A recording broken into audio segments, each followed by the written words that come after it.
మైదుగురు municipality 23వ ward Indiramma కాలనీలో పుట్టా సుధాకర్ యాదవ్ ఎన్నికల ప్రచారంలో భాగంగా టీడీపీ మినీ మేనిఫెస్టో వివరిస్తూ ఇంటింటికి తిరుగుతూ తమ అమూల్యమైన ఓటు వేసి వేయించి అత్యధిక మెజార్టీతో గెలిపించాలని ఓటర్లను అభ్యర్థించారు. ఓటర్ల సమస్యలను తెలుసుకుంటూ వచ్చేది మన ప్రభుత్వమే, మీ సమస్యలను అన్నింటినీ పరిష్కరిస్తానంటూ ఓటర్లకు హామీస్తూ ప్రచారం నిర్వహించారు.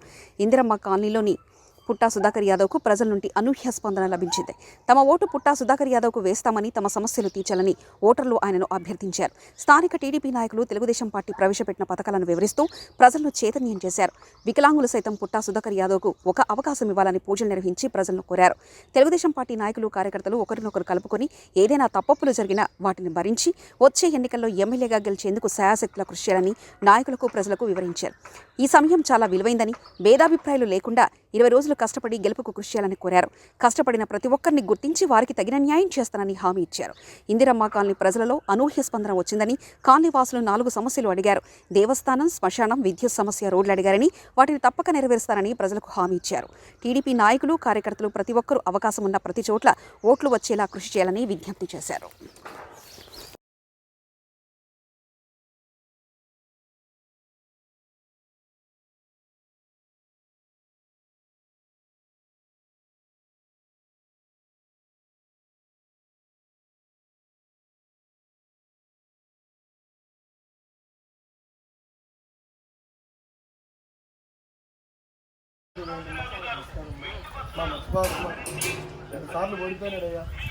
పుట్టా సుధాకర్ యాదవ్కి ఓటేస్తాను.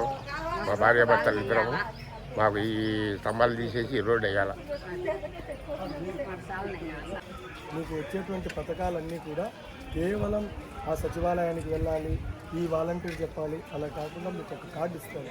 దాని ద్వారా సంవత్సరం పొడుగునా మీకు ఏవైతే పథకాలు మనం రుణపడి ఎప్పుడు ఉంటామని మరొక్కసారి టీడీపీ జగన్మోహన్ రెడ్డి ఛాన్స్ ఇచ్చారు కదా, సుధాకర్ యాదవ్ సార్ కూడా ఒక ఛాన్స్ ఇవ్వమని దైవభక్తితో అందరిని అడుగుతున్నాము.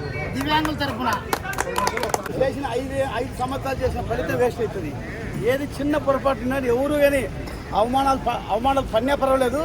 రేపు 13/5/23 రోజులు ఉంది. ఏమి ఒకరు అనిపించుకొని 4 ఓట్లు వచ్చేదానికి మీరు ప్రయత్నం చేయాలా. ఏదో ఒక అన్యాయం చెప్పి మనం అలిగి కూర్చుంటే కదా 5 సంవత్సరాలు చేసినటువంటి ఫలితము శూన్యమవుతుంది.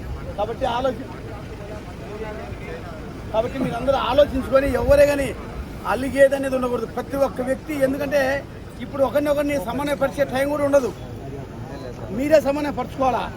కాబట్టి ఎవరే కానీ భేదాభిప్రాయం లేకుండా రేపు 20 రోజులు ఉండేది, ఎక్కువ టైం లేదు. 20 రోజుల ఫలితం మనకు నెక్స్ట్ 5 ఏళ్ళ వరకు మనం డెవలప్ చేసుకుంటాం. కాబట్టి ఆలోచించుకొని మీరు ఎవరు ఏం చేసినా కూడా మీరు కష్టపడండి. మిమ్మల్ని అందరూ ఎవరెవరు నా బాగా ఇంతకుముందు నాకంత అవగాహన లేకుండా ఉండేది. ఇప్పుడు ఏ గ్రామము, ఏ పంచాయతీ, ఎవరు అనేది బాగా తెలుసు. కాబట్టి ఎవరు కష్టపడే వ్యక్తికి నేను ఖచ్చితంగా మీకు అందరికీ న్యాయం చేసే బాధ్యత నా మీద ఉంది. ఖచ్చితంగా చేస్తా. మీరు ఎవరు అనుకోకుండా ఈరోజు ఇక్కడ ఈ ఇందిరమ్మ కాలనీలో బ్రహ్మాండంగా అద్భుతంగా మీరు క్యాన్వాస్ చేసిండ్రు. క్యాన్వాస్ అందరూ బ్రహ్మాండం చేసిండ్రు. ఇదే ఊపు, ఇదే ఉత్సాహము రేపు ఎలక్షన్ అనుకుంటే మెజారిటీ తీసుకొచ్చే బాధ్యత. ఇంత చేసింది ఒక ఎత్తు, మెజారిటీ తీసుకొచ్చినప్పుడే మనకు గుర్తింపు వస్తుంది.